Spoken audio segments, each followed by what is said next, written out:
Good morning and welcome to the Morning Scoop for Tuesday, November 30th. This is your daily Buckeye fix. I'm Tom Orr. The game against Michigan in 361 days.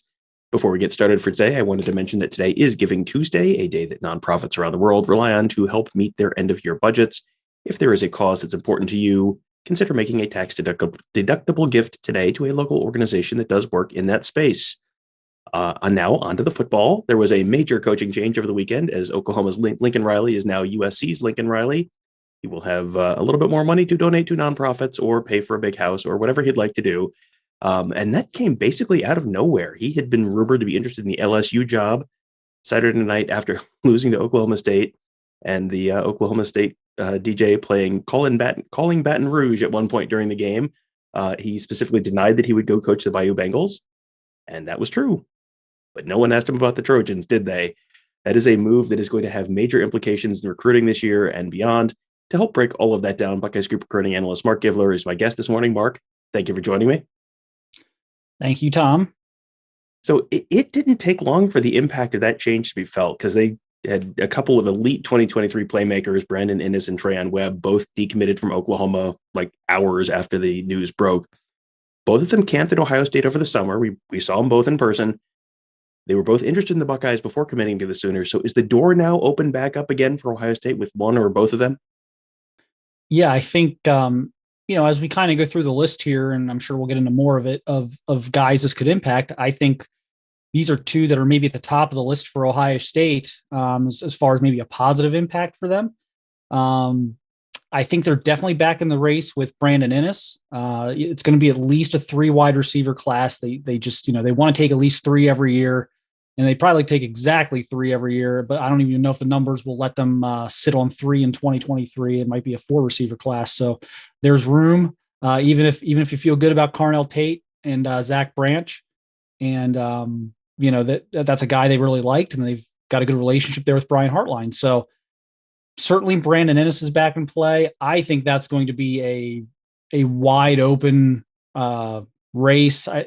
Bill mentioned Ohio State and Alabama. I think the Florida schools are obviously going to try and get involved there. I think they're probably playing a little bit from behind right now, with Florida now hiring a new coach. Florida State struggles, but they're certainly going to try and get involved as well. Lincoln Riley's going to call them out at USC. So that's going to be interesting. But I think Ohio State's in position to make a run at Brandon Ennis now. And with Webb, they've not really been in contact with him too much since he committed to Oklahoma over the summer. I could see that picking back up. I do think it's going to be a 2 running back class. He is close to Richard Young. So if you're going to take a second running back in the class, why not take someone Richard Young's going to be comfortable with?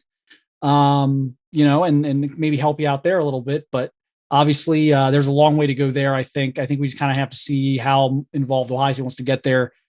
They've offered Cedric Baxter out of Florida. They've just offered a kid out of Charlotte here this week. So they're kicking some other tires elsewhere, and we'll see what they do with Webb. I'm pretty sure I saw Richard Young quote tweeting the Treyaun Webb thing with basically, the move. So that seems like one that he would be totally okay with if that was if they were both in the class together.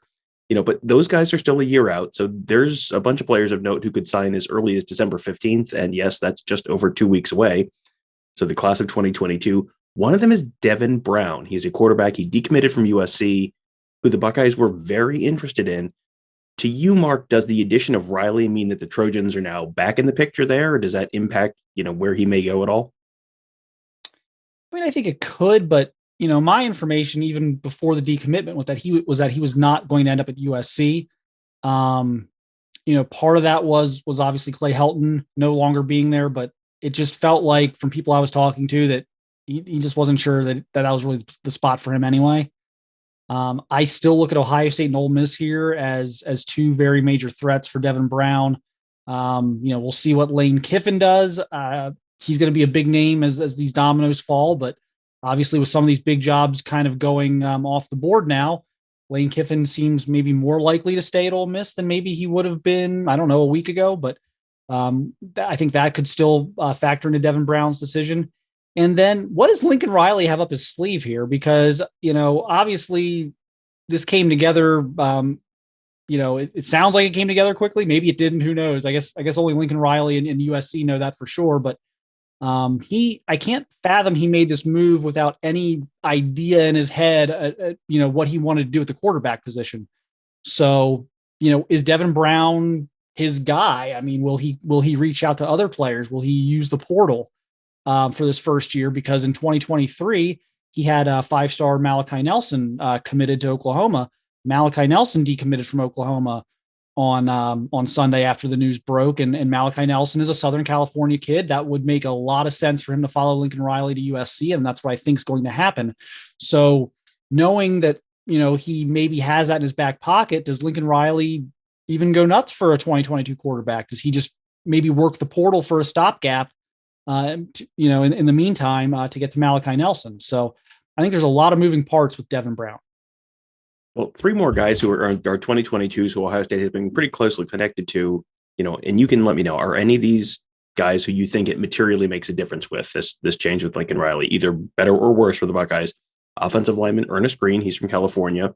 Defensive tackle Hero Kanu, he's from California, but really from Germany. And safety Zion Branch from Nevada. Now, how many of those three guys were you expecting the Buckeyes to land before all this happened? And have any of those changed either for better or for worse in the last 48 hours or so?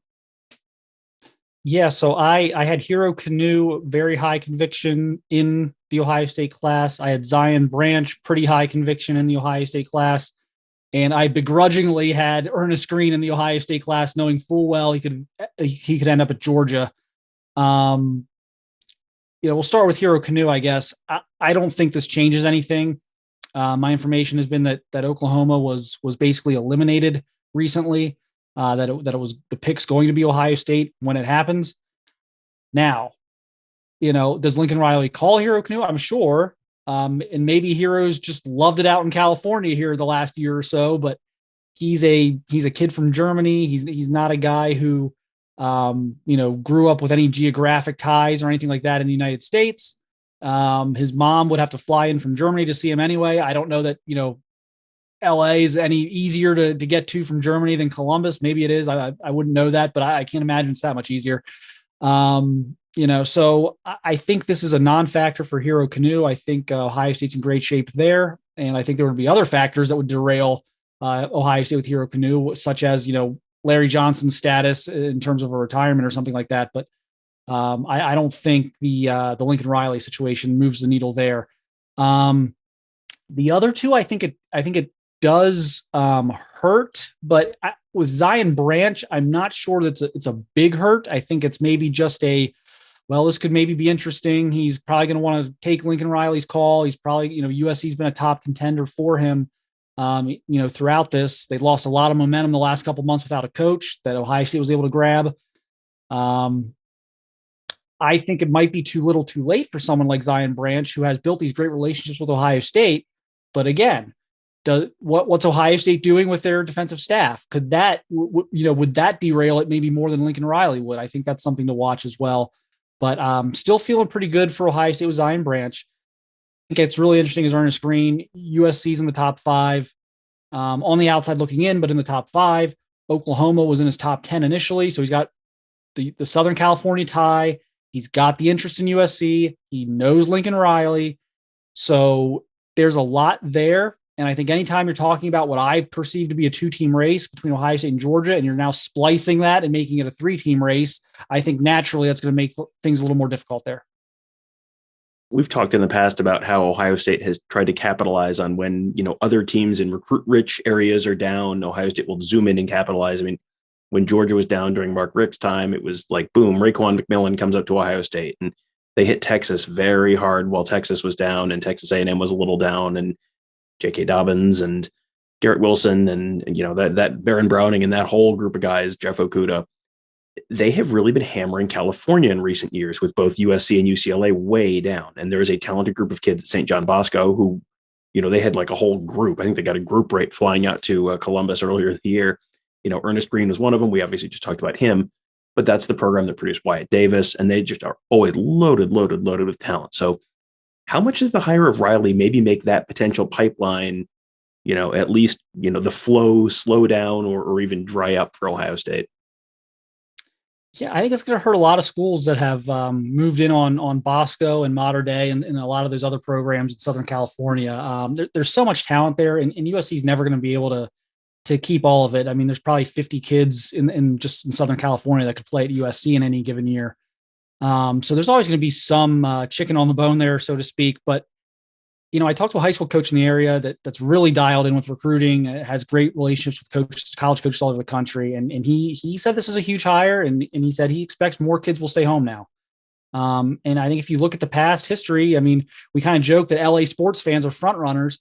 That kind of trickles down into college recruiting. When USC is exciting, it's really hard to recruit against USC for Southern California kids. When USC is not exciting, they scatter. So this is going to make life more difficult. I think it's going to make life a little bit more difficult at Bosco. I think Bosco's a little different. I think they've been pretty, I guess, liberal in how they've dispersed their talent across the country. I know there's been a lot of schools that have been able to go into Bosco and land a kid or two. Ohio State's obviously been able to do that. So I think that's one school that does keep an open mind. But it's going to be interesting if USC gets a little bit of momentum. They land a couple late guys in 22. Lincoln Riley gets off to a good start.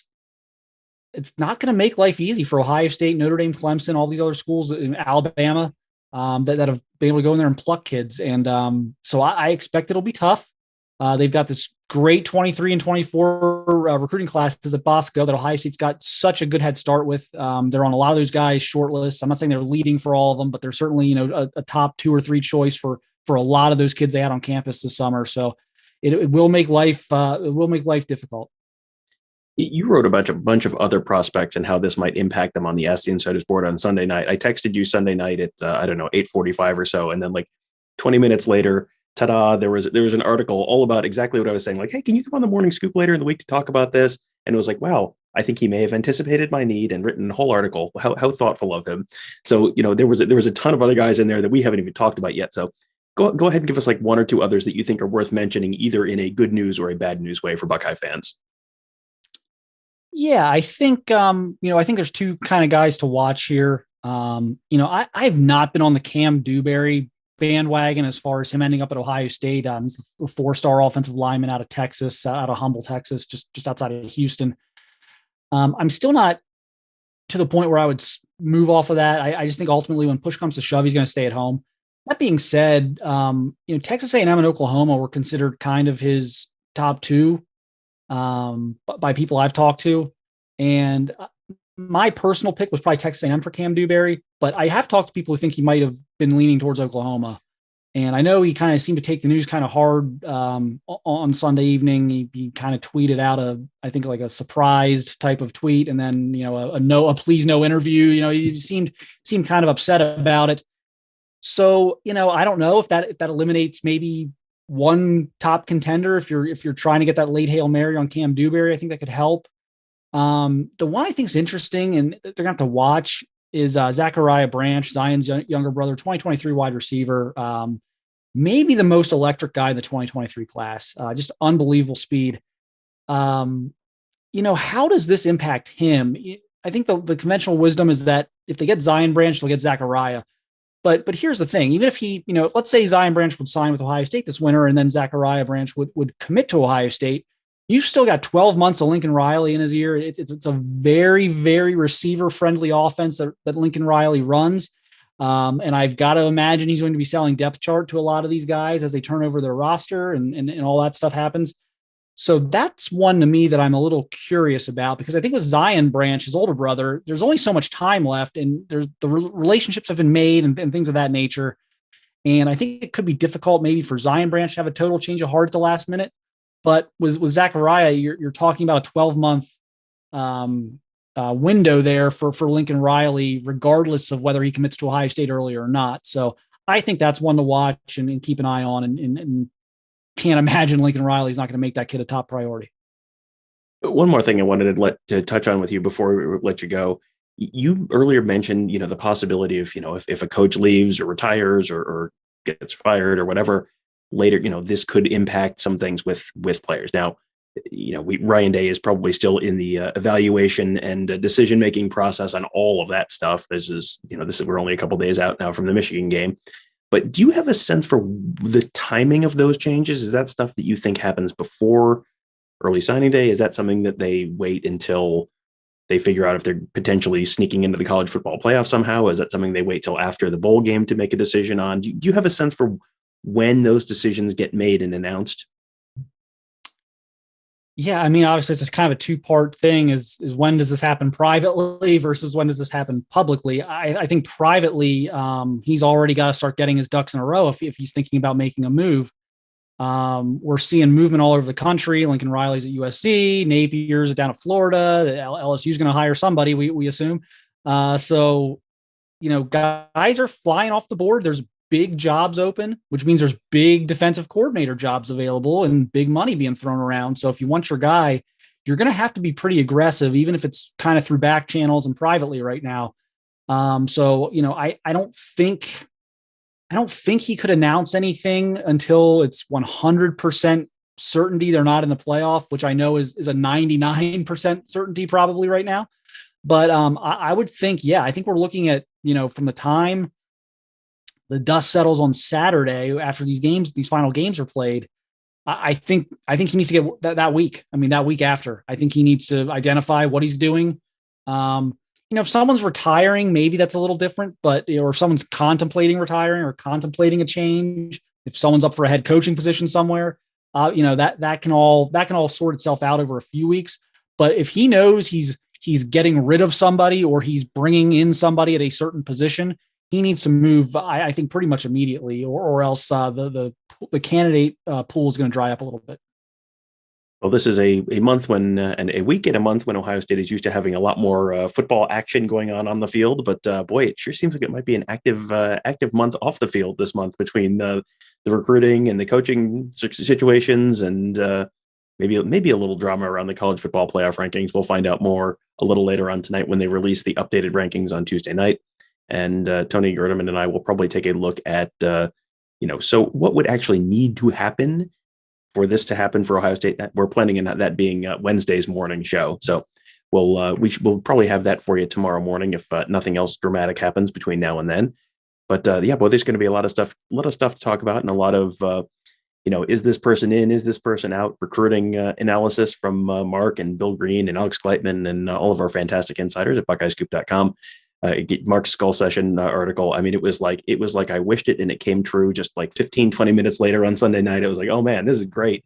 I'm gonna try again. Let's see if I can get Bill to write something. So Bill had some great analysis after the Ohio State Michigan game as well. Alex Gleitman had a fantastic what happens next ADEC column on Monday. So yeah, great stuff. Tony Gerdeman had a what I think, what I know, what I wonder after the game. Lots of really good insight, all at BuckeyeScoop.com. That'll do it for today. Thank you guys all for joining us. Have a great day. We'll talk to you tomorrow.